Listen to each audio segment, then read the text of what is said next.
Olá pessoal, tudo bem? Então voltamos aqui comentando mais algumas questões do ENAD do ano de 2018. Então nós temos aqui no ENAD de 2018 algumas questões da área de gestão de pessoas. Questão 18. Uma empresa procura, como forma de viabilizar suas ações sociais, engajar seus funcionários em tais ações. Para garantir a participação efetiva de todos no momento da contratação, a empresa solicita ao funcionário que indique de que modo participará dessas ações.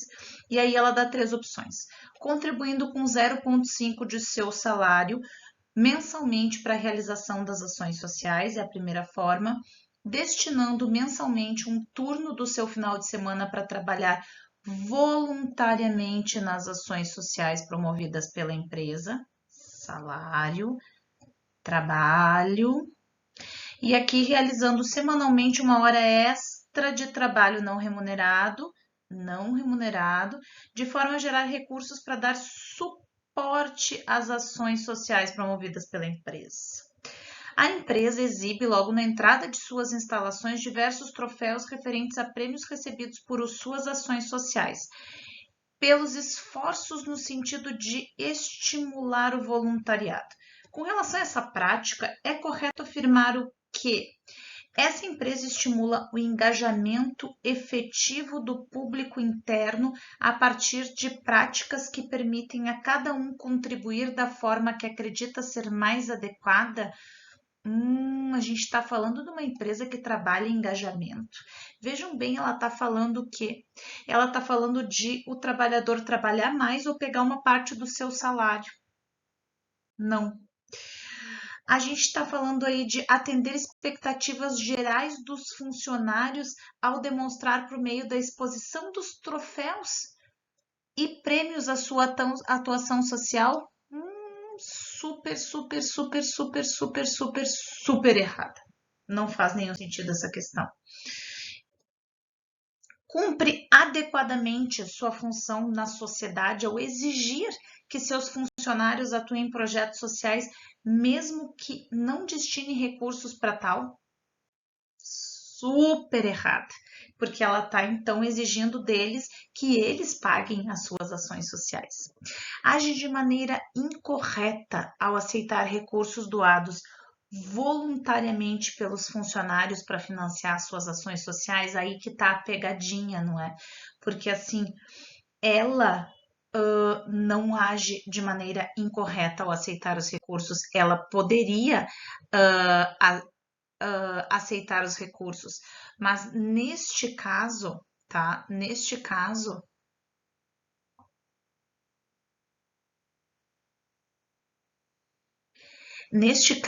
ela poderia aceitar recursos dos funcionários para financiar suas ações, ela podia ser o meio que faz isso, mas não da forma com que ela está fazendo, que é gerando lucro para ela, porque eles estão trabalhando mais. Né? Podia ser uma caixinha de doações, por exemplo, aí não seria incorreto, vocês entendem? Então, assim, ela age de maneira incorreta ao aceitar os recursos doados pelos funcionários para financiar suas ações sociais.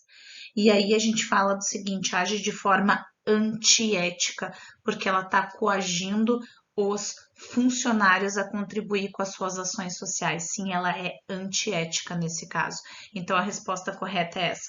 Por que a gente está dizendo que não é incorreto e é antiético? Porque não é incorreto aceitar os recursos, ela poderia aceitar para suas ações sociais, tá bem? Ela poderia, mas, claro, da forma com que ela está fazendo ali errado. Mas a frase em si está correta.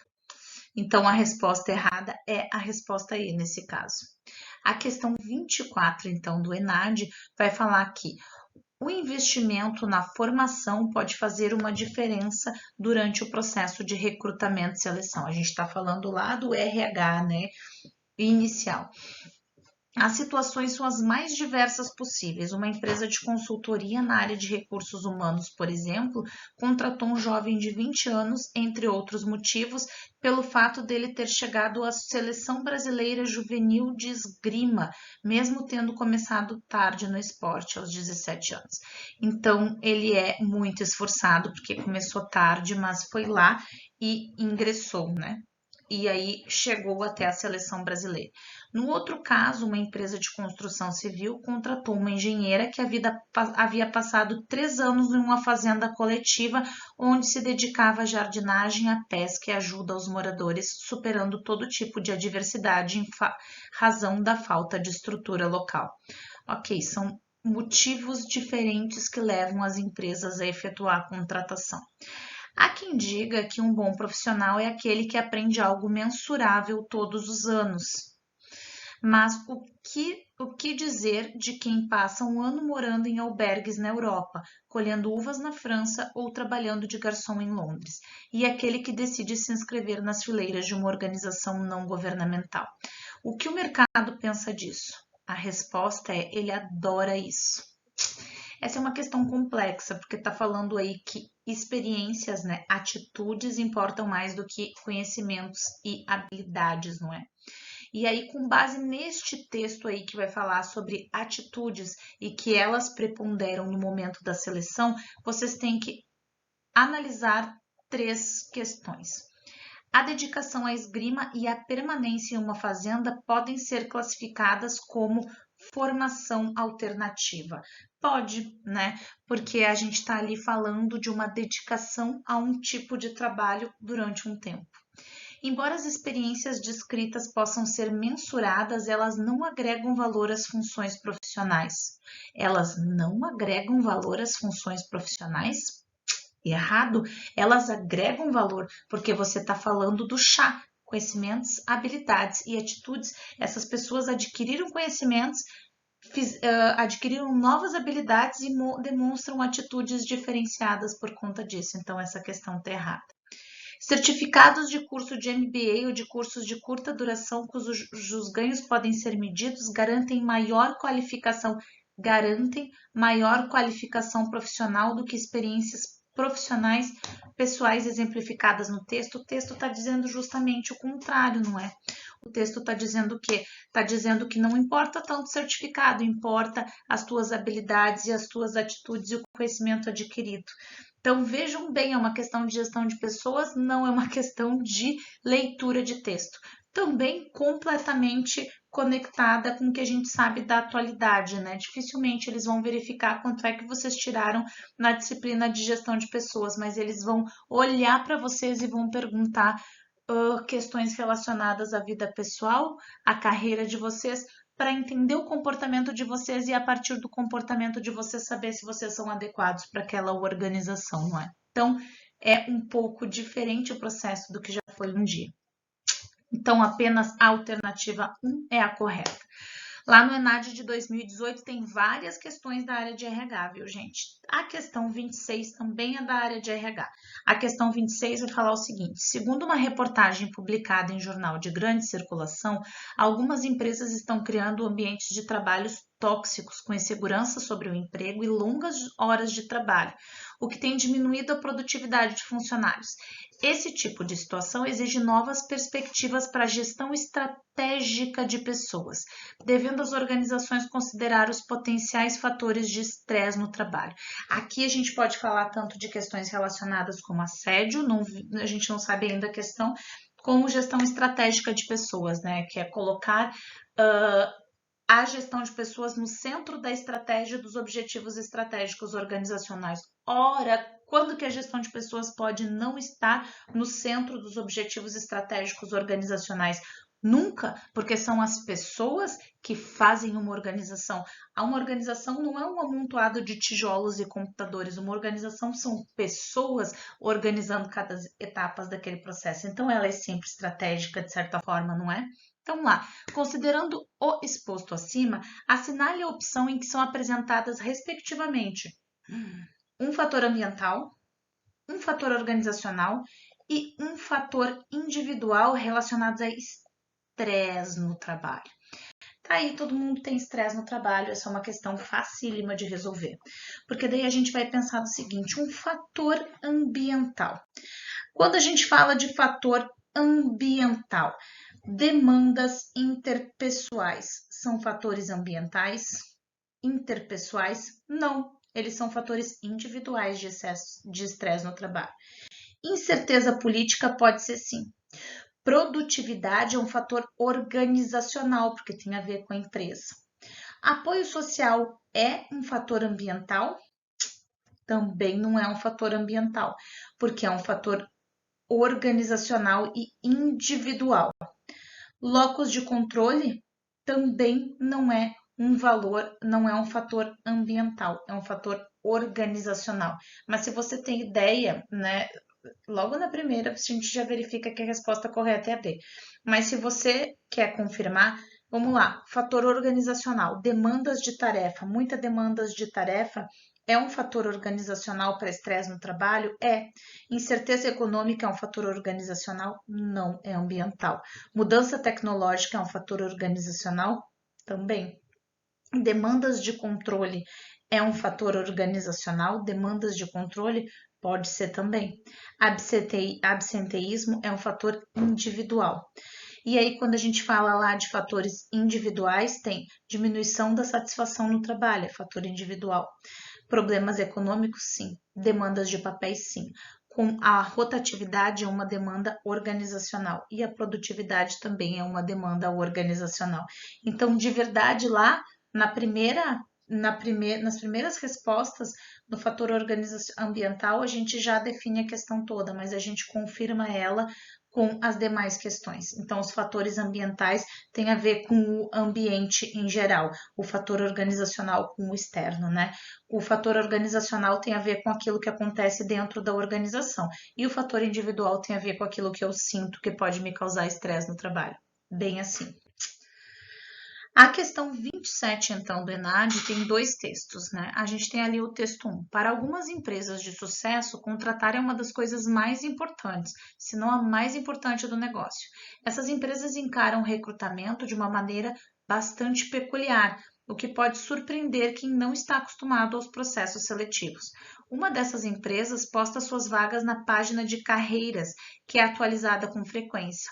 Ao se inscrever, o candidato já entra em um processo seletivo um pouco diferente dos outros.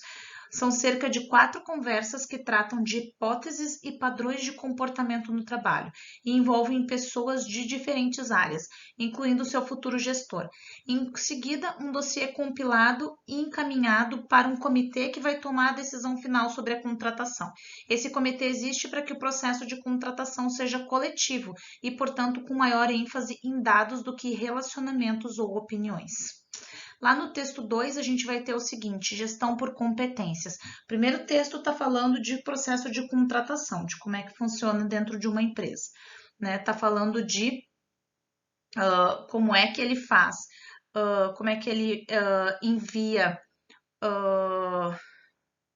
como é que o candidato faz a inscrição, como é que é feita a entrevista, né? São as questões lá de recrutamento, de selecionar, né, e de trazer o funcionário para dentro da organização.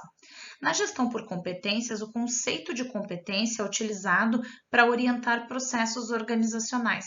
Essa abordagem ela orienta em especial os processos relacionados à gestão de pessoas, com base em diferentes estratégias e instrumentos, com o intuito de identificar e desenvolver e mobilizar competências necessárias à consecução dos objetivos estratégicos. Estes dois temas, gestão por competências, tem vídeo lá no meu canal do YouTube, e lá no texto 1 também a gente tem vídeo que é os processos de contratar, tá bem? Da empresa. Com base nestes textos, avalie as seguintes afirmações. A gestão por competências, ela é utilizada com o propósito de revelar o potencial humano, visando o recrutamento e a seleção de profissionais capazes de atender os objetivos organizacionais. Gestão por competências, ela é utilizada sim com o propósito de revelar o potencial humano e visa também recrutar e selecionar profissionais mais capazes de atender os objetivos de uma organização. Então, você pode utilizar a gestão por competências também no processo de recrutamento e seleção. A gestão por competências é uma prática que auxilia as decisões de alocação de colaboradores e a interação dos conhecimentos humano e organizacional. Sim, também, porque ela vai fazer o quê? Ela vai tratar de pôr as pessoas adequadas no local adequado dentro da organização, a partir das competências, habilidades e atitudes dessas organizações. Práticas participativas de gestão dependem da implementação da gestão por competências, já que essa constitui uma expressão do conhecimento coletivo organizacional. Não, ela não depende, né? As práticas de participação não dependem, ela pode existir com ou sem gestão por competências. Então, é apenas a questão 1 e 2 que estão corretas neste caso. Depois a gente tem lá a questão 28. O executivo que assumiu a operação brasileira de uma montadora de automóveis foi incumbido de uma tarefa muito difícil: fazer com que a divisão crescesse e voltasse a lucrar. Com um estilo de gestão próprio, esse executivo conseguiu reestruturar a empresa e assumiu um desafio ainda maior, tornando-se presidente da montadora na América Latina. Diante desse sucesso, o executivo foi considerado a pessoa ideal para produzir reestruturações organizacionais e foi contratado por outra grande empresa para comandar uma revolução na sua estrutura. Muito bem, ele. 2. Em uma empresa de engenharia, a confiança entre os funcionários e seus pares e seus chefes é considerada um fator chave para o sucesso organizacional. O capital humano é visto como o maior ativo da empresa e o compartilhamento de informações e o trabalho em equipe são fundamentais para que os processos alcancem bons resultados. E ali ele está falando do seguinte, vai falar um modelo de liderança contingencial de Fiedler. E aí ali ele vai falar o seguinte deste modelo, tá? No modelo de comportamento organizacional. Ele vai falar ali que tem categorias, né? E aí dentro das categorias, para que você trabalhe dentro de um ou de outro tipo de modelo, você vai precisar necessariamente que algumas condições aconteçam, não é? Então, ali a relação entre líder e liderados, né? E aí vai seguir aquela questão de ser boa